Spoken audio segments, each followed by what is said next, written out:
अस्सलाम वालेकुम, नमस्कार, सत श्री अकाल एंड गुड इवनिंग। मैं हूं अर्ज़ू काज़मी और आप देख रहे हैं पॉइंट ऑफ व्यू। हमारे साथ है जी हरी मोहन जी। बहुत शुक्रिया सर कि आज आप आए। Thank you so much. आरजू जी, बहुत शुक्रिया आज आपने बुलाया। सर आज हम बात करेंगे G20 की, और आपके प्राइम मिनिस्टर जो हैं वो G20 के लिए रवाना हो चुके हैं और बताया यही जा रहा है कि ये समिट जो है ये ब्राजील में होगी।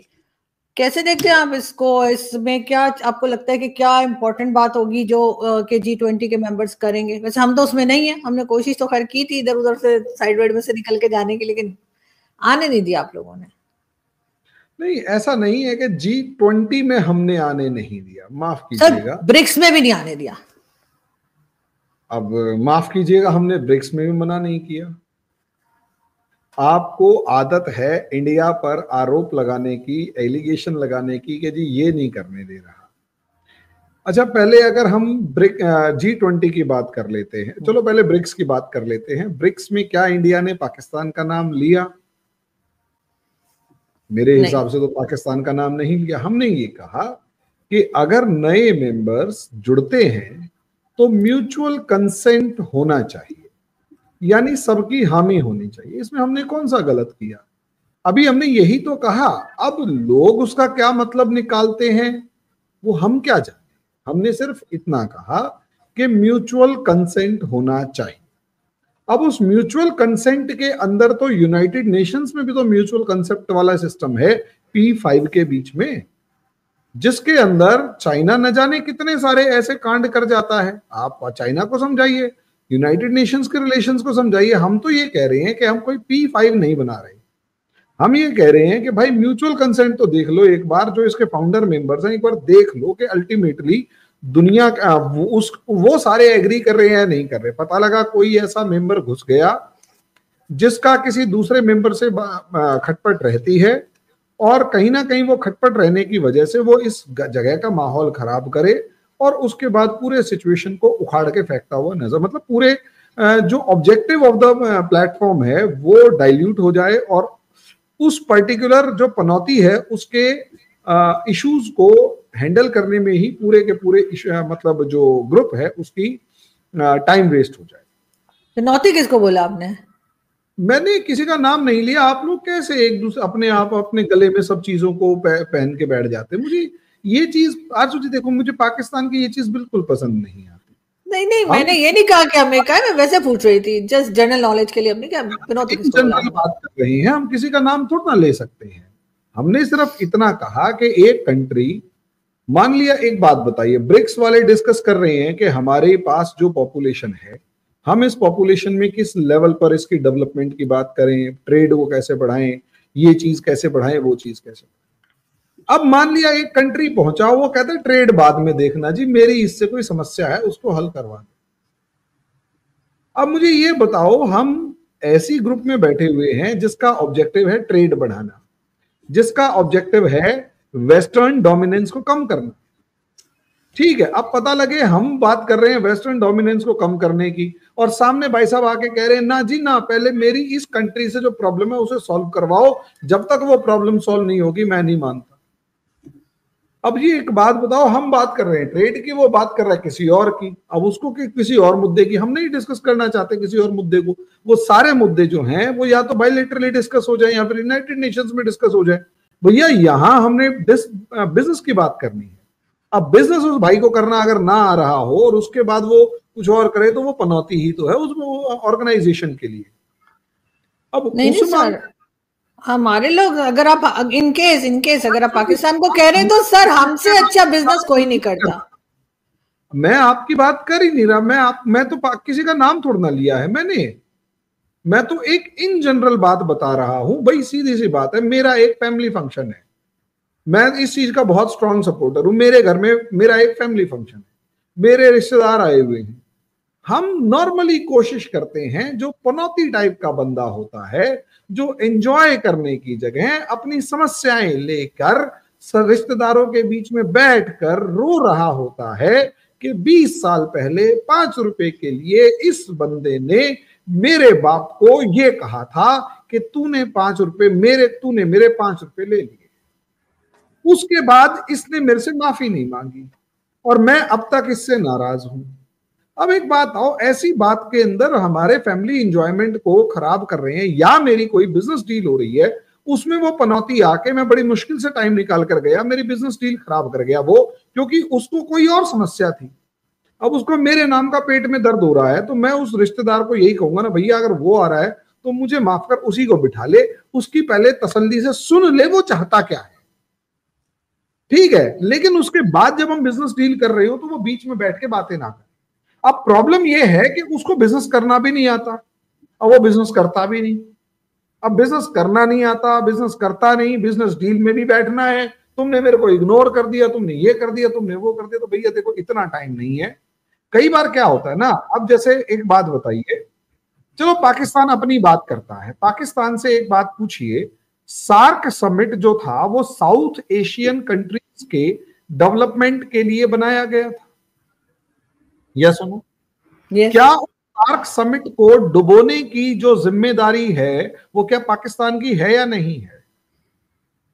नहीं है। क्या? अच्छा, तो किसकी है मैडम? हम यहां सारे देश मिलकर बैठ के बात कर रहे होते हैं कि आओ भाई ट्रेड बढ़ाएं। हमने नेपाल से फ्री ट्रेड एग्रीमेंट कर लिया, मोस्ट फेवर्ड नेशन दे दिया हमने भूटान को, भूटान तो बिल्कुल ऐसे, बांग्लादेश से भी हमारे बहुत अच्छे संबंध रहे हैं, इवन श्रीलंका से, मालदीव से, सबसे। पाकिस्तान कहते हैं नहीं, जब तक कश्मीर का इशू रिजॉल्व नहीं होगा, we are not going to discuss anything about economy. अब कश्मीर के इशू के नाम पे आपने पूरे सार्क को डुबो दिया, इंडिया ने हाथ जोड़ दिए और बिम्स्टेक बना दिया। अब बिम्स्टेक सही चल रहा है, छोटी मोटी ऊपर नीचे प्रॉब्लम्स है लेकिन ठीक चल रहा है। अच्छा ठीक है, पाकिस्तान मेंबर बना एससीओ का, शंघाई कोऑपरेशन ऑर्गेनाइजेशन का, उसमें आपने कौन से झंडे गाड़ दिए। अब ठीक है, इंडिया से डर भी लगता है, प्रॉब्लम भी है, तो साइड में बैठ के चाइना के साथ आप एक रेजोल्यूशन पास कर देते हैं, बात करते हैं कि हाँ कश्मीर का इशू सॉल्व होना चाहिए।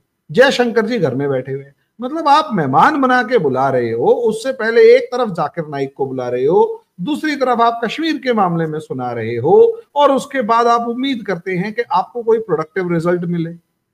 उसके बाद गलती से अगर कोई कंट्री ये कह दे कि ना जी देखो सीधी सी बात है, म्यूचुअल कंसेंट से बात होनी चाहिए, तो आप उसको बात को अपने ऊपर ले जाते हो, जबकि वो आपसे रिलेटेड है ही नहीं। सीधी सी बात ये है। हम तो जो क्या नाम है, क्यूबा अगर ये ब्रिक्स का मेंबर बनता है तो हमें ऑब्जेक्शन हो सकता है, अगर मान लिया कोई मतलब हैती वगैरह बन सकता है तो प्रॉब्लम हो सकती है, हम उसकी बात कर रहे हैं, आप अपने ऊपर ही क्यों लेके जाते हैं, मुझे समझ में नहीं नहीं सर, अब हमें समझ आ गई, अब हम अपने ऊपर नहीं ले जाएंगे, हमें समझ आ गई कि आप क्यूबा को कह रहे थे। ठीक अब है। दूसरी बात, अब आप कह रहे हो G20 के अंदर आपको शामिल नहीं कर रखा। आरजू जी, जहां तक मुझे पता है G7 एक ऐसा ग्रुप था जो top 7 economies of the world का ग्रुप है, जिसमें दुनिया की 7 सबसे बड़ी इकोनॉमीज बैठती हैं, डिस्कस करती हैं। बाद में उस ग्रुप के अंदर रशिया को शामिल किया, हटा दिया, फिर यूरोपियन यूनियन आ गया, फिर इंडिया भी आ गया। मेन बात है यूरोपियन दुनिया की इकोनॉमीज, जो दुनिया की पैसा जो चल रहा है जिस तरीके से, वो इकोनॉमीज वहां बैठती हैं, वो डिस्कस करती है। वो एक अलग मैटर है कि 1970s का एक ग्रुप है जिसमें अभी बहुत सारी इकोनॉमीज डूब रही हैं, कमजोर हो रही हैं, और उनकी जगह इंडिया चाइना जैसी इकोनॉमीज वहां आकर खड़ी हो गई। लेकिन सवाल यह है कि क्या उस ब्रैकेट में आप खड़े हुए? आप शिकायत कर रहे हैं कि हमें G7 में नहीं बुलाया। G7 कह रहा है भाई बिजनेस कितना करता है, कहते बिजनेस नहीं करता, लेकिन मैं तो एक्सपोर्ट तो मेरा है, बस वो फोड़ देता है, एक्सपोर्ट वो फट जाता है, लेकिन वो मतलब एक्सपोर्ट तो है, तुम उसे काउंट नहीं करोगे। भाई पाकिस्तान बहुत सी चीजें एक्सपोर्ट करने में नंबर 1 है, और उनमें भी सबसे ज्यादा एक्सपोर्ट करने में नंबर 1 है, वो चीजें फट जाती हैं। अब उनकी कोई इकोनॉमिक वैल्यू वो नहीं है ना जो बैंकिंग सिस्टम के थ्रू चलती हो। अब उसमें G7 में तो शामिल नहीं हो सकते ना। अब उसमें तो कहीं सर, वही, तो सर कोई ऐसा ग्रुप भी, सर कोई ऐसा ग्रुप भी बनाइए ना जिसमें वो कंट्रीज शामिल हो जिन्होंने सारी दुनिया को अपने पीछे लगा रखा है, उसमें तो हम आएंगे। हाँ बिल्कुल हो सकता है, सोमालिया, सूडान, उसके बाद क्या नाम है अफगानिस्तान, अफगानिस्तान भी आपसे कई मामलों में पीछे मिलेगा यहाँ पे, पाकिस्तान, उसके बाद पॉसिबली आप नॉर्थ कोरिया को जोड़ो, उसके बाद आप और किसको जोड़ोगे, गिने चुने कंट्रीज है वो जो इस तरफ देख रहे हैं। आजकल कनाडा भी इस डायरेक्शन में है, हो सकता है थोड़े टाइम बाद फटने वाले कनाडा से भी निकले 2-4, और वो भी आजकल प्रोटेक्ट कर रहा है। तो शॉर्ट में इन कैटेगरीज को अगर आप बुलाते हैं, ऐसा कोई एक ग्रुप बनाते हैं, तो आप शामिल हो उसमें, हम थोड़ा ना शामिल होंगे। और गारंटी की बात है, आप अपना एक ग्रुप बनाए, इंडिया उसमें यूं गलती से भी कह दे कि पाकिस्तान भैया हमें शामिल करवा लो, भाई लोगों हमें शामिल कर लो, हम कहेंगे ना ना ना ना, तुम ग्रुप बने रहो, तुम एक साथ बैठो, हम मिसाइल मारेंगे वहां पे। अरे सर, हमें चैलेंज मत फेंका करें, लेकिन मुझे ये बताइए ना, G20 आपको इम्पोर्टेंट क्यों लग रहा है? G20 पे आ जाते हैं। वेरी गुड मैम, आपने मेरे 10 मिनट है ना इसमें डिस्कशन में लगवा दिए कि ब्रिक्स और G20। ब्रिक्स में हमने अपोज किया, हमने अपोज नहीं किया। अब आ जाते हैं G20। मैडम, G20 असलियत में दुनिया की टॉप 20 इकोनॉमीज का एक ग्रुप है, जिसके अंदर सारे मिल बैठकर बातचीत करते हैं कि पूरी दुनिया 4-5 कंट्रीज के अंगूठे के नीचे ना रहे, पहली बात। दूसरी बात, हम सब 20 कंट्रीज मिलके उसको डिस्कस करें कि भाई किस तरीके से वर्ल्ड इकोनॉमी को आगे बढ़ाना है। इसमें कोई दो राय नहीं है, बहुत बढ़िया काम है, आई एग्री विद इट। लेकिन इसका दूसरा पार्ट भी है। पाकिस्तान उसमें शामिल क्यों नहीं है? ये पाकिस्तान को ईमानदारी से बैठकर सोचना चाहिए कि क्यों शामिल नहीं। देखिए, कुछ चीजें ऐसी होती है जो इनविटेशन लेटर अगर खुद आए ना तो बड़ा अच्छा लगता है। अगर वहां भाई शादी में, मान लिया पड़ोस में शादी हो रही है, शादी एक रईस घर में हो रही है, आप उसी पड़ोस में रहते हैं, आपके घर कार्ड नहीं आया, लेकिन कुछ गिने चुने लोगों के घर कार्ड आ गया, तो ऐसे में या तो आप उससे लड़ने जाएंगे कि तूने मुझे एक शादी में क्यों नहीं बुलाया, या फिर आप शीशे के सामने खड़े होकर सोचेंगे कि उसने मुझे शादी में क्यों नहीं बुलाया। तो कई बार इंसान गुस्से में सही साफ स्पष्ट बोल जाता है कि अमीर लोग हैं ना इसलिए हमें नहीं बोला। नहीं, वो साफ और स्पष्ट बोल जाता है, वो भी गलत है। एक्चुअली सवाल अमीरी और गरीबी का नहीं होता, मानिए, सवाल विजन का होता है। आप क्या विजन रखते हैं, आप दुनिया को कैसे देखना चाहते हैं, आप अपनी पोजीशनिंग कैसे करते हैं, दुनिया आपको किस नजर से देखती है, ये चीज बहुत मैटर करती है। जब हिंदुस्तान आजाद हुआ और पाकिस्तान बना, तो पाकिस्तान जब बना, हिंदुस्तान आजाद हुआ, तो उस टाइम पर पाकिस्तान की हैसियत तब भी अमेरिका के पिट्ठू के जैसी थी। और जवाहरलाल नेहरू जो हैं वो पूरी दुनिया में मजबूती के साथ इंडिया की पोजीशन रखते थे, इंडिया का पक्ष रख के ये कहते कि भैया मैं इस तरीके से दुनिया को डील करूंगा और मैं नॉन अलाइंड मूवमेंट चला रहा हूं, जिसके अंदर ना मैं अमेरिका की तरफ ना यूएसएसआर की तरफ। हमारी तब भी पोजीशन थी जब नहीं थे, और तब भी हमारे पीछे 120 कंट्रीज खड़े हुए थे, 120 देश। पाकिस्तान ने उसी टाइम पर उसी को काउंटर करने के लिए बाद में ओआईसी बनाया। आज जहां तक मैं आपकी ही कोई क्लिप देख रहा था या सुन रहा था, ओआईसी जैसी ही कोई इमरजेंसी मीटिंग बुलाई जिसमें पाकिस्तान को सबसे पीछे बिठाया। अब मुझे ये बताइए, इंडिया आज भी 75 साल बाद भी, 77-78 साल हो चुके हैं, 74-75 ईयर्स के बाद भी इंडिया मजबूती के साथ उसी नॉन अलाइन मूवमेंट को आगे बढ़ाकर आज लीडरशिप ऑफ ग्लोबल साउथ की बात करता है कि we are the leader of global south. और पूरी ग्लोबल साउथ के जो कंट्रीज है जो पीछे रह गए हैं वो डेवलपमेंट की दौड़ में, उनका लीडर मैं हूं, I will help them. Pakistan वहां कहां खड़ा हुआ है? पाकिस्तान किस डायमेंशन में अपनी लीडरशिप प्रेजेंट कर सकता है, ये बताइए। G20 में असलियत में अगर हम देखें तो हमारी चौथी या पांचवी सबसे बड़ी इकोनॉमी दुनिया में। अब दुनिया में सबसे बड़ी इकोनॉमी, पांचवी सबसे बड़ी इकोनॉमी, चलो चौथी और पांचवी के बीच में हम लड़ रहे हैं, चौथी या पांचवी जो भी, कुछ कहेंगे फोर्थ, कोई कहेगा फिफ्थ। लेकिन अगर फोर्थ इकोनॉमी भी है तो G20 में टॉप 4 में हम आ गए ना। तो हमारे पास बिजनेस है, हमारे पास ट्रेड है, हमारे पास मार्केट है, और हमारे पास स्टेबल पॉलिटिक्स है। हमारे यहां डिक्टेटरशिप नहीं है और कभी भी सरकार उठा के पटक नहीं सकते। और सबसे बड़ी बात, अगर कोई बाहर का इन्वेस्टर आके इंडिया से बात करता है, प्राइम मिनिस्टर से बात करता है, फॉरेन मिनिस्टर से बात करता है, इंडस्ट्रीज मिनिस्टर से बात करता है, तो उसका मतलब यह है वो इंडस्ट्रीज मिनिस्टर से ही बात करता है। और जो इंडस्ट्रीज मिनिस्टर कहेंगे और उनके सेक्रेटरी कहेंगे वही डिसीजन फाइनल होगा और उसी कमिटमेंट के अकॉर्डिंग सारे काम होंगे। आप मुझे एक मिनिस्ट्री बता दीजिए जो मिनिस्ट्री ओपनली फॉरेन प्लेटफॉर्म पे जाके कहे कि हाँ हम ये गारंटी देते हैं कि हम ये काम करके दिखाएंगे, और वो अगर थोड़ा सा भी किसी के इंटरेस्ट को हैम्पर कर रहा हो तो वो इंटरेस्ट खत्म हो जाएगा, मतलब वो अपने प्लान को बदलेगा नहीं। मुझे एक मिनिस्ट्री का नाम बता दीजिए। हमारे यहां सारी इंडस्ट्रीज ऐसी हैं, सारी मिनिस्ट्रीज ऐसी हैं जो अपने लिए डोमिनेट करती हैं, होमवर्क पूरा करके जाते हैं, काम पूरा करते हैं और इसीलिए इन्वेस्टमेंट आता है। और G20 में होता क्या है, 20 देश बैठ के ये डिस्कस कर रहे होते हैं, हमारे पास ये, तुम्हारे पास ये, बोलो क्या क्या करना है। पाकिस्तान वहां पर भी एक राग गाएगा कि जी हमारी समस्याएं सुनो। वो लोग समस्याएं बताने थोड़ा ना आए हैं कि यार तेरी किससे लड़ाई हो रही है, चल हम अपनी सेना भेज देंगे ना। वो बताने आए हैं कि भाई तेरी इकोनॉमी के साथ मुझे ये प्रॉब्लम लग रही है, इसको पैसे डाल और सही कर, या ये हमारे बिजनेसमैन को ये ट्रेड में प्रॉब्लम आ रही है, इसको सही कर। और G20 मीटिंग के अंदर सोच कर देखिए, इंडिया के अंदर G20 मीटिंग हुई, इंडिया की G20 मीटिंग में अगर हम बैठकर डिस्कस करते हैं तो हमें क्या दिखाई देता है।